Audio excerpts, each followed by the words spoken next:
एक बार की बात है, एक बहू योगिता अपने परिवार के लिए रोज खाना बनाती थी। जब भी वह रोटियां बनाती, अपनी सासू माँ आशा के लिए भी एक रोटी जरूर बनाती। आशा जब भी रोटी खाती, प्रभु को याद करती और कहती, भगवान, ऐसे ही हमें सुख चैन की रोटी देते रहना। योगिता रोज देखती कि आशा खाना खाते समय हमेशा भगवान का धन्यवाद करती है, लेकिन कभी भी उसकी तारीफ नहीं करती। धीरे धीरे यह बात योगिता के मन में चुभने लगी। उसने सोचा, रोज मैं इनके लिए खाना बनाती हूँ, लेकिन ये मेरी तारीफ तक नहीं करती। सारा श्रेय भगवान को ही देती है। विनाशकारी विचार। एक दिन योगिता ने सोचा कि क्यों न आशा को सबक सिखाया जाए।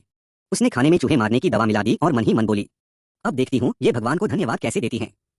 जैसे ही वह रोटी लेकर आशा के पास जाने लगी, अचानक उसके मन में एक विचार आया, मुझे ऐसा नहीं करना चाहिए, यह बहुत गलत होगा। उसका दिल जोर जोर से धड़कने लगा।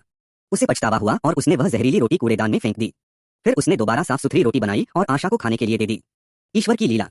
योगिता ने आशा से कहा, माँ जी, मैं थोड़ी देर के लिए बाहर जा रही हूँ, आप आराम से खाना खा लीजिए। कुछ देर बाद आशा का पोता स्कूल से घर आया।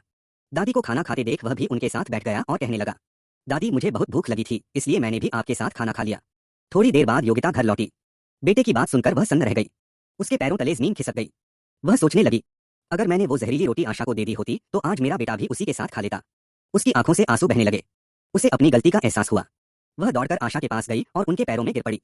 आशा ने प्यार से उसे उठाया और कहा, बेटा, जब हम दूसरों का भला करते हैं तो भगवान हमारा भला खुद कर देते हैं। इसलिए हमेशा अच्छा ही सोचो और अच्छा ही करो। कहानी का निष्कर्ष, कर भला तो हो भला। अच्छाई का फल देर से ही सही, लेकिन हमेशा अच्छा ही मिलता है।